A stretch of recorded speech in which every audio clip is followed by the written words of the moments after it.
Welcome to the Fantasy Baseball Cafe podcast. I am your host, Josh Shepardson. You can follow me on Twitter as @bchad50. And I'm here today to talk to you about the second base rankings posted at the Fantasy Baseball Cafe.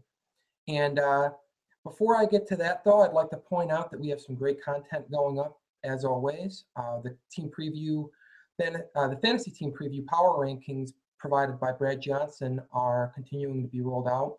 You can also find my rankings and Dala's rankings on the site as well, position by position and overall top 250. Those are must reads before draft time. And great reads even after the draft to kind of identify who maybe was undervalued in your drafts and who you might be able to snag off of another team through trade. And also, while you're there, definitely check out the forums. The forums are active and well. A lot of very happy baseball people now that the season's almost underway. We're getting there, folks. We're just a few weeks away, and the excitement, you can feel it in the air when you're on the forums right now. So definitely get over there and check that out. But without further ado, let's move on to the second base rankings. I have Anthony Rendon heading the list currently. This was before he sprained his MCL. It is considered a mild MCL sprain, but he is in question for opening day. It's possible he could open the season on the disabled list since he's still experiencing some soreness. But it doesn't sound like the injury's serious. So I'm not going to move him down too much, but there is a possibility that I will drop him behind Jose Altuve. At this moment in time, I would drop him behind Jose Altuve. So as you've guessed, Jose Altuve ranks second on the list right now. Jose Altuve hit 341 last year. That was the top batting average in the league. He also stole 56 bases, which was the second highest total in the league. That's unreal production from a position that just doesn't have a ton of great offensive depth. He is a first-round pick, a back end of the first-round pick, in my opinion. And he's a guy that I have no problem targeting heavily. To project a repeat of a 341 batting average is quite optimistic. We're not talking about peak years Ichiro here, but we are talking about a guy who makes a ton of contact, struck out in less than 10% of his plate appearances last year. So continued averages above 300 are very reasonable. He's also a guy that hits 7 homers, so he's not a complete dud in the home run category.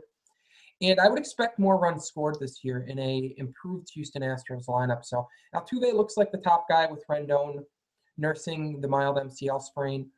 Rendon offers a well-rounded package. So like I said, he's an easy number 2 for me. He does it across the board. He was a 2020 guy last year and hits for average, drives in runs, scores runs as well in a loaded Nationals lineup. Projects to do the same this year. I would be concerned a little bit about maybe him not running as much with the mild MCL sprain, but the rest of his offensive contributions make him a top two bagger. So moving on to third, we've got Robinson Cano. Predictably, his home run total fell last year in his first year at Safeco Field with the Mariners. He failed to hit 20 home runs for the first time since 2008, but he did hit 314. That average was a carbon copy of his 2013 mark. And in 2012, I believe he hit 313 as well. So we're talking about a guy that is a reliable 300-plus hitter. And Cano, yes, say what you will about not hitting at Yankee Stadium anymore, but this guy's a solid, reliable source of batting average, run production, and even out of Yankee Stadium, he's a guy that should hit 14 to 18, maybe approach 20 home runs if he gets into a few pitches this year, a few extra pitches this year, and has some home run fly ball luck. But he's a well-rounded second baseman, doesn't really steal bases, but he's going to give you everything else you need. He, to me, is a fine second-round selection, late second round. If he goes any earlier than that, that's a little bit too rich for my blood. Next on the list, ranking fourth, is Mookie Betts, and my love for Mookie Betts has been profuse often this offseason. I feel like I am driving the bandwagon. I might have some competition for that driver's seat, but I am fully on board with Mookie Betts. He's not second base eligible at all fantasy providers. He didn't play enough there last year to have second base eligibility in ESPN leagues, but in Yahoo leagues, he is second base eligible.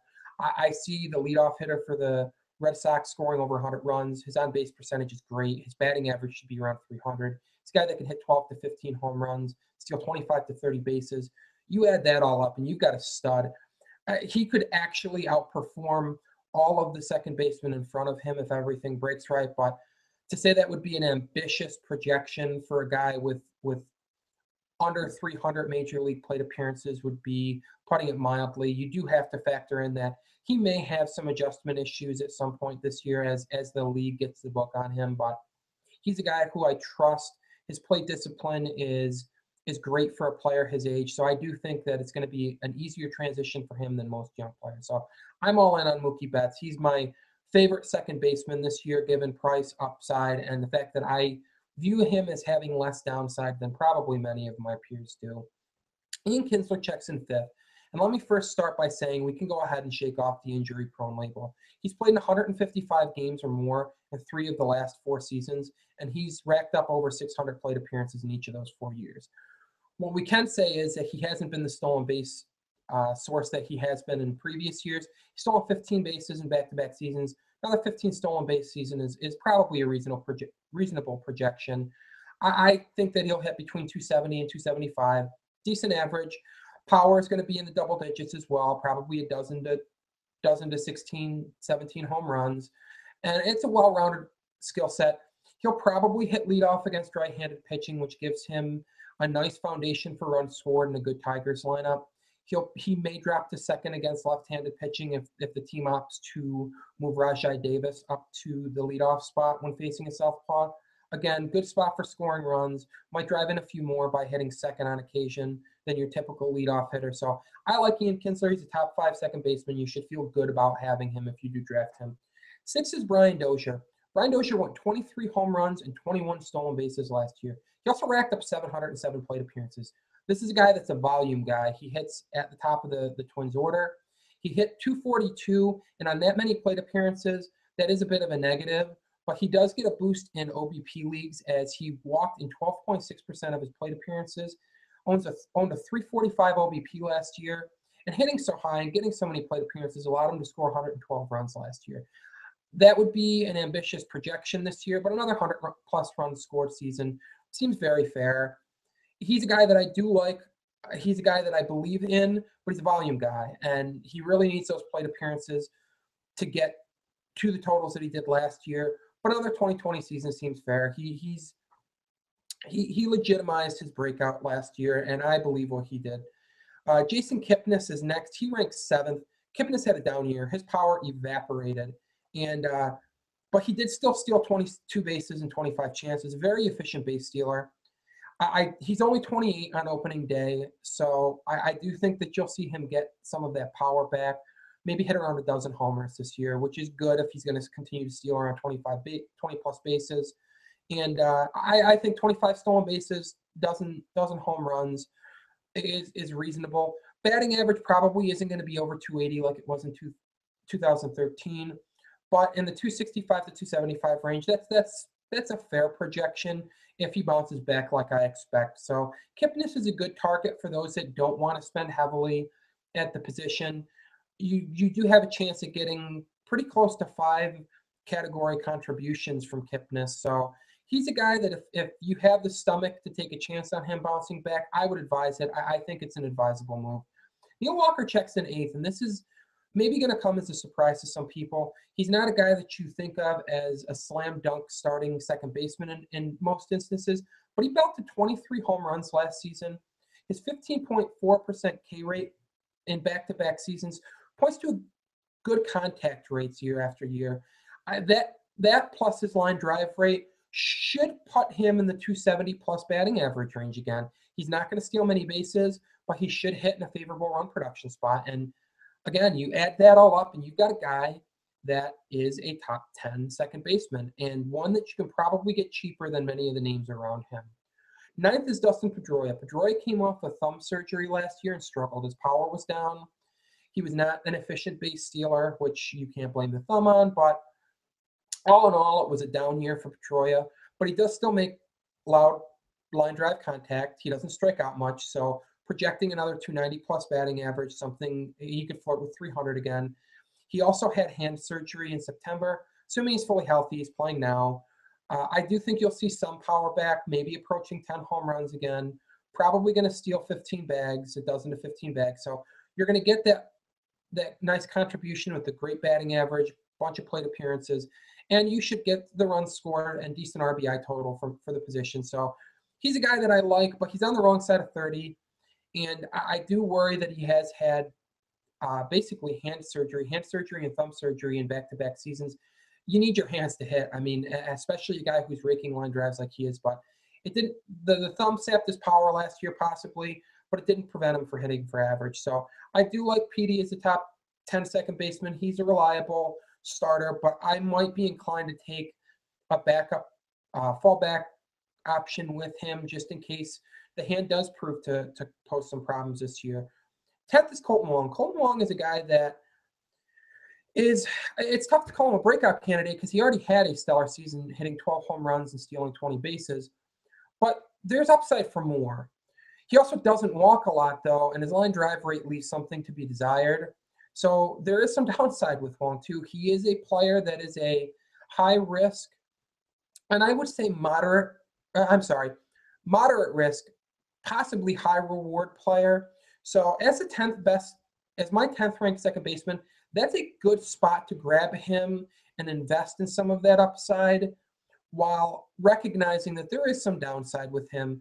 His high ground ball rate will make it tough to duplicate the 12 homers if he doesn't start turning some of those grounders into fly balls. But overall, I do like Colton Wong. He is a starter in standard mixed leagues. 11th is Daniel Murphy, who saw his stolen base rate drop substantially last year.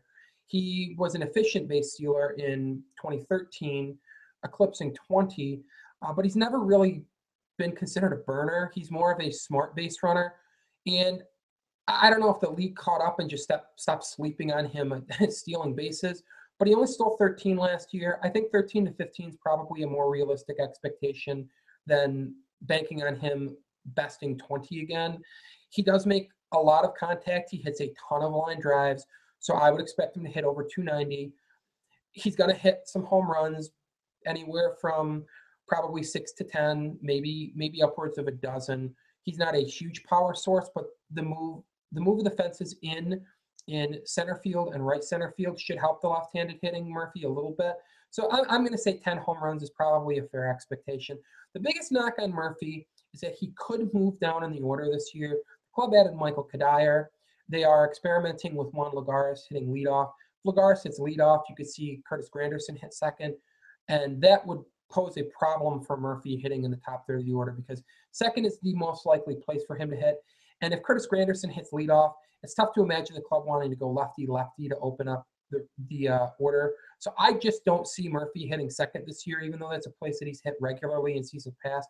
So that's going to hurt his run score total, but he might hit some more batters in. He might provide some more RBI hitting a little bit lower in the order. I like Murphy, but he's basically right on that fringe of a starting second baseman in standard mixed leagues. 12th is Howie Kendrick.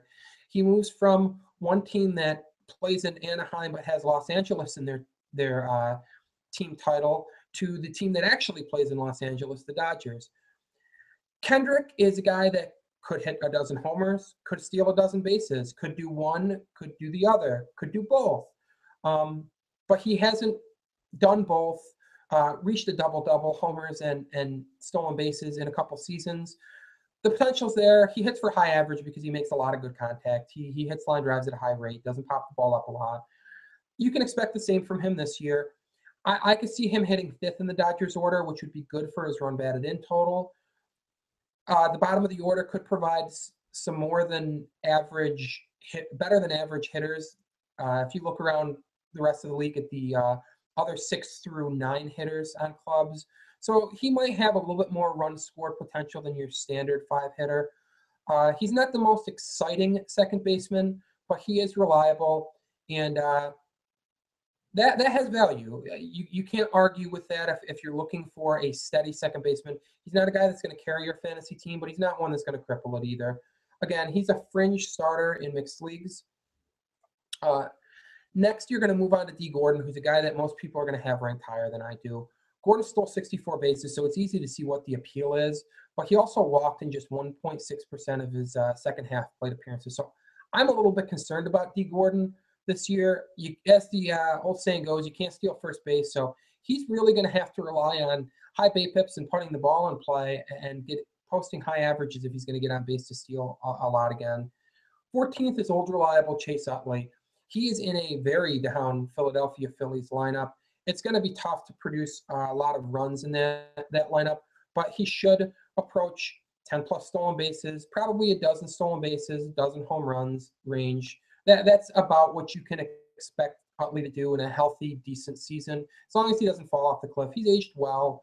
He's a guy that is not a far cry from Howie Kendrick. There's a little bit more health risk. There's less desirable lineup, and some reasons that he falls behind Kendrick, but he's basically in that same type of tier. So I do like Chase Utley if you're scrambling for either an insurance policy, maybe for Pedroia. Utley looks pretty good. Moving on, 15th is Aaron Hill. Aaron Hill's a guy that I do expect to bounce back. He is on the wrong side of 30, but he's just a year removed from a very good season with the Diamondbacks, and I'll get back to him a little bit later. 16th is Ben Zobrist. Zobrist is a guy where it's important to highlight with him that your league scoring makes a big difference for his ranking. If you're in a league that uses OBP instead of batting average, you're going to want to move Ben Zobrist up. If you're in a league that uses OBP in addition to batting average, same thing.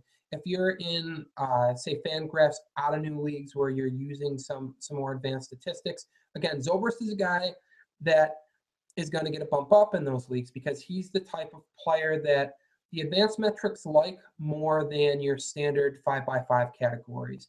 He's a guy that could reach double digits in homers. Not a great ballpark for doing that, but he has that kind of power. He's a little bit older. His stolen base rates haven't been great every season, but again, he could steal a dozen bags. His batting average isn't going to be great or isn't likely to be great unless he has some BABIP luck, but 270s is within reach. Not the most exciting player, but again, he's steady. He's a good option at the Keystone if you don't want to invest heavily at the top. A good guy to pair with somebody else in this fringe range and maybe play some matchups with, or just a really strong middle infield option if you don't want to use him at second base. Checking in 17 is Scooter Gennett. Gennett served in a platoon last year with Ricky Weeks. Ricky Weeks is out the door and in Seattle this year, so Gennett's going to get some extra plate appearances against left-handed pitching, and that's a blessing and a curse, basically. The extra plate appearances should award him more run and RBI opportunities, but he's been dreadful against left-handed pitching. Expect a substantial drop to his batting average if he's playing against them every time. If the Brewers were to spell him occasionally against left-handed pitching, you could expect production similar to what he gave last year. I like Gennett, but his limitations against left-handed pitching do worry me a little bit. 18th is Josh Harrison. Harrison's a guy that broke out last season. He played basically a super utility role before settling in at third base for the Pirates. He relied on a high BABIP that came in part because he hit a lot of line drives for his over 300 batting average. I expect regression across the board, which for a guy who is an across-the-board contributor and doesn't stand out in any one category, that hurts. It definitely hurts his stock. I expect some downturn in home runs, a little bit of downturn in stolen bases, and the batting average should drop below 300. So you've got a good option, but but buyer beware if you're buying into him repeating what he did last year. Asdrubal Cabrera checks in 19th. We're starting to move into the middle infield territory as opposed to starting second base, for even fringe starting second baseman. You really don't want Asdrubal Cabrera to be your starting second baseman, but he's a decent injury fill-in or a good middle infielder. Probably going to steal somewhere around a dozen bases, probably going to hit around a dozen home runs, but his batting averages of the 270s of as recently as a few years ago are likely a thing of the past. He's hitting the 240s the last 2 years. That's probably a more realistic expectation for this season. 20th is Chris Owings. Chris Owings makes loud line drive contact. He has some power upside and some stolen base upside, but he also strikes out quite a bit for a guy that's not an elite power hitter. He also doesn't walk a lot. Those things speak a little bit to his plate discipline issues. Maybe he's swinging hard to generate these line drive rates. I'm not sure why he strikes out as often as he does, and his unwillingness to walk is something that hurts him in OBP leagues. But Owings is a guy that I do like as a middle infielder. I especially like him if you're looking for some sneaky power and stolen base production, because I do think he can outproduce guys like Josh Harrison and Asdrubal Cabrera, Ben Zobrist and Scooter Gennett in front of him in either or both home runs and stolen bases. But just understand that you're not going to get a high average. It's not going to be an ugly. It's unlikely to be an ugly average, but he's not an asset in that category. And the fact that he does have some plate discipline issues does create some potential for failure. So 20th is about the fair place to grab him. Speaking of strikeouts, Javier Baez checks in at 21st, and he's a guy who I'm just not going to own because there's going to be somebody that's willing to spend on his sky high upside. I mean, this is a guy that if he's able to curb his strikeout rate and tap into his just huge, massive raw power, he could be a first round pick next year, and that's not exaggerating what kind of upside Baez has. The problem is he strikes out so often, and I do think that there's going to be an adjustment period for him. I don't think he blows up this year. I do think a demotion to AAA is even possible because the Cubs are in it to win it this year. They have some other young options that they can play at the position. So buyer beware. If you're going to invest in Javier Baez, you definitely want to have an insurance policy because as tantalizing as that power is, an ugly batting average could come with it, probably will come with it because that strikeout rate's not going to drop to a palatable rate overnight. Speaking of options that could fill in for Javier Baez at second base if he happens to struggle enough to be demoted or benched, Arismendi Alcantara, he's been rumored to be used as Joe Maddon's new Ben Zobrist with the Cubs.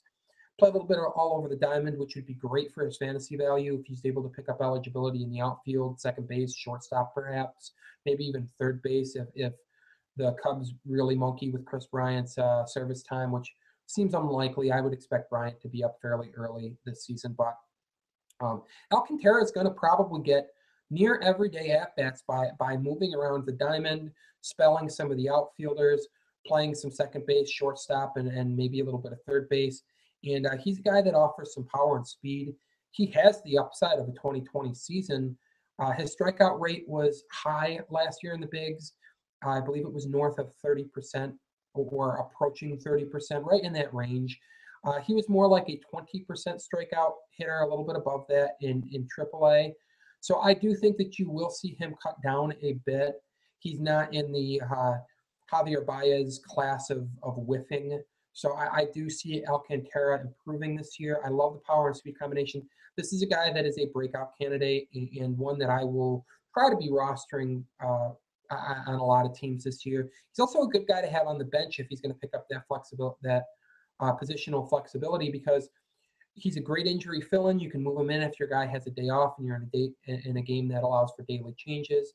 So I do like Arismendi Alcantara. He's a guy outside the top 20 that I think could perform at a much higher rate and return a very good investment for those that spend a draft day pick or some auction dollars on him. 23rd is Martin Prado. Prado moves from Yankee Stadium, which inflates home runs, to Miami, which deflates home runs at a substantial rate. But as a right-handed hitter, he's going to enjoy some run production boost from his park, according to Stat Corner. And he's more of a line drive hitter anyways. He's more of your doubles, triples hitter. So his ballpark change isn't going to hurt him too greatly. We're talking about a guy that could probably hit 285 to 290 again this year. And with probably falling short of 10 home runs, not a big base stealer, probably also falling short there, but a decent average, some counting stats. He's kind of what I would call a glue guy. He's going to pick up third base eligibility since that's where he's going to be primarily playing this season. So you've got Prado that offers some flexibility, good bench guy, good guy to help batting average if you've got some of these BA drags, good insurance policy for a guy like Pedroia, who, if you're concerned about the hand, maybe dip into that later tier of second baseman and pull out Martin Prado. 24th is Brett Lawrie. He moves from Toronto to Oakland in a trade that netted the Blue Jays Josh Donaldson. Lawrie was a bright prospect. He came up and lit the world on fire in his rookie season and just has failed to recapture that. Perhaps a change of scenery unlocks that. Unfortunately, he's going to be trading in some very favorable offensive park factors for some very unfavorable ones in Oakland. I just don't like the ballpark fit. I think that there's probably going to be someone in most of my leagues that is willing to invest a higher pick in Laurie figuring it out. There is that potential that he does. So he certainly isn't a bad dice roll, but I think that I would rather have a guy like Arizmendi Alcantara, who I have ranked a little bit higher. 25th is Brandon Phillips. Phillips is a veteran second baseman who has just seen his better years slip away. I mean, he's a fine middle infield option if you need one. He's not a starting second baseman anymore. He's no longer being miscast as a number 3 hitter, so he doesn't have that RBI total to boost his value. I'm down on Phillips, but he plays in a good ballpark. He plays in a good lineup, so there is some potential there.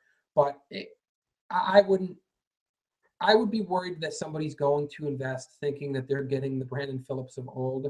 And if somebody's willing to do that in your league, let them. Don't be the fool. Phillips is nothing more than a middle infielder at this point. 26 is Jed Jerko. Jed Jerko had a dreadful 2014 season, which was a sad follow-up for a 20-plus home run campaign in his rookie year in 2013. His ballpark doesn't make it easy to hit home runs, but we have seen him hit 20 in his rookie season, so that potential's there. Unfortunately, it's going to come with a low batting average, probably in the 240 to 250 range. He's not a big stolen base threat, and he's gonna need to hit in a favorable lineup slot to produce runs and RBI. And with the influx of talent that they have in San Diego with Will Myers, Matt Kemp, and Justin Upton acquired, it's hard to envision him hitting in a truly great lineup slot. I would expect him to hit a little lower in the order. So he's not a terrible option at second base as a middle infielder, especially if you're looking for power. Just understand that you're not going to get great batting average from him. He's not going to chip in and stolen bases much. 27th is Rougned Odor.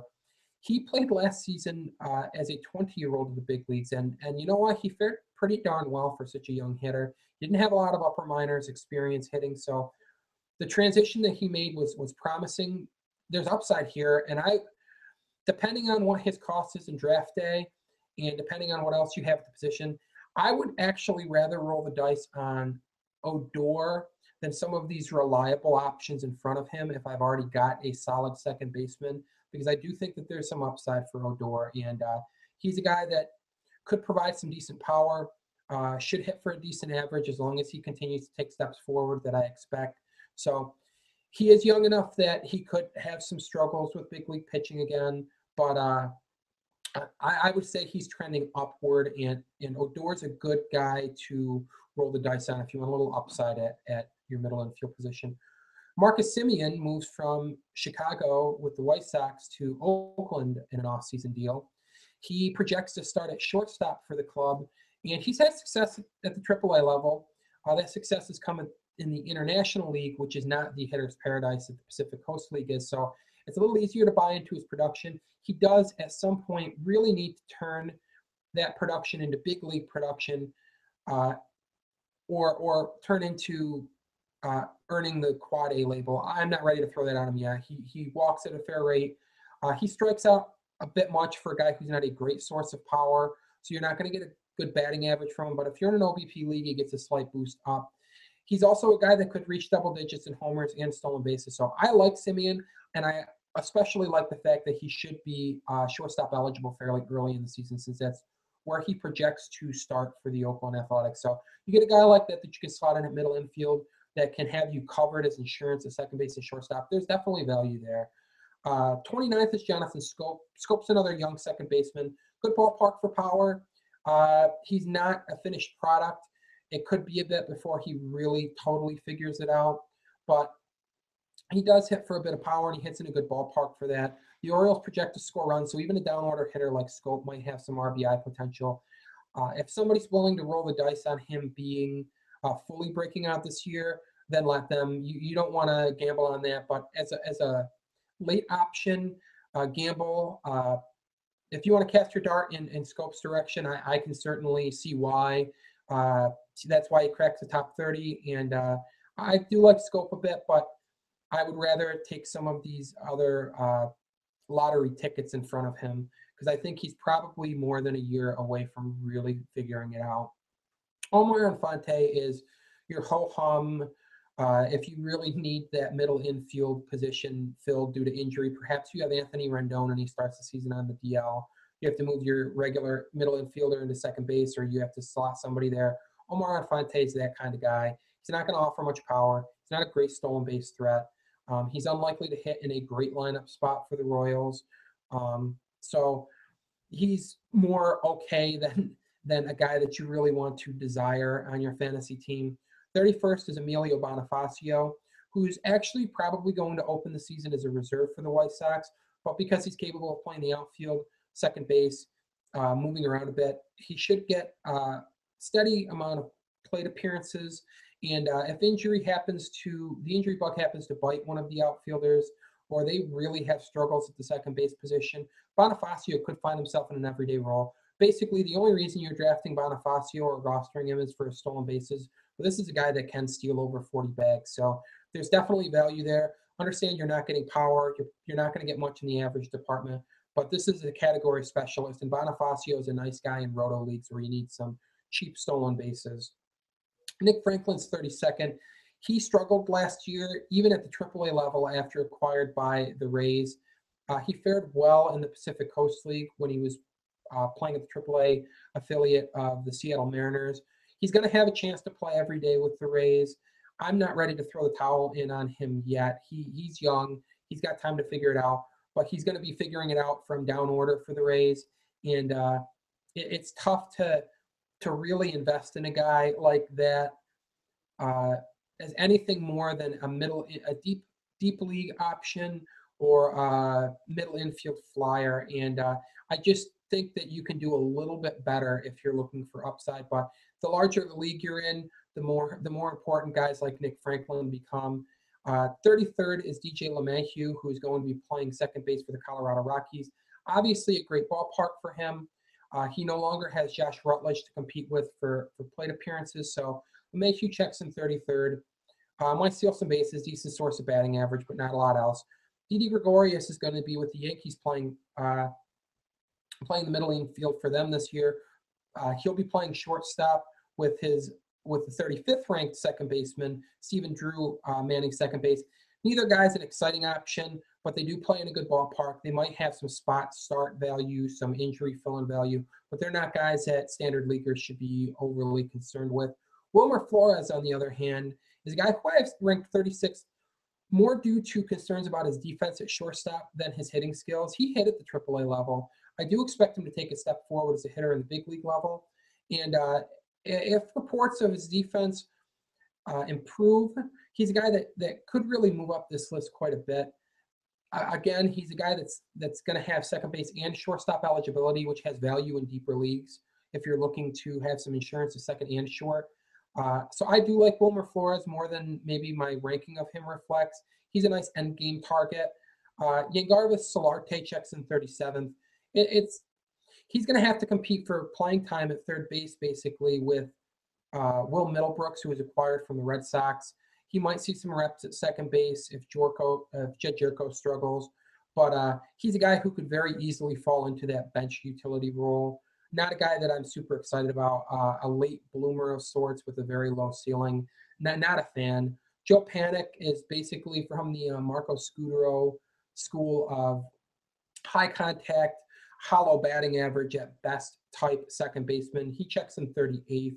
39th is Josh Rutledge, who will have a chance to possibly secure the lion's share of playing time at second base for the Angels. The problem is that he's now leaving Coors Field, and he's going to hit down order if he does play every day for the Angels. He's not a guy that I want to invest in. And Brad Miller checks in 40th. Miller struggled last year, and he's going to carry that second base and shortstop eligibility since he's going to be playing shortstop for the Mariners this year. But he's not a guy that I would invest in. You can do better unless you're in an extremely large league. So that's going to wrap it up for the second base rankings. I did say that I wanted to circle back to Aaron Hill, and I'm going to. He's the guy that I have ranked higher than my Fantasy Pros expert peers. I have him ranked 15th. The expert consensus rank is 26th. That's a sizable gap. 11 player gap at the second base position. And I understand that he's 32 years old. So last year really could have marked a cliff season for him. But I'm not ready to throw dirt on him yet. The BAPIP guys were unkind to him last year despite a 24.5% line drive rate, which was a career high for him. His 276 BAPIP just was not reflective of the contact that he made.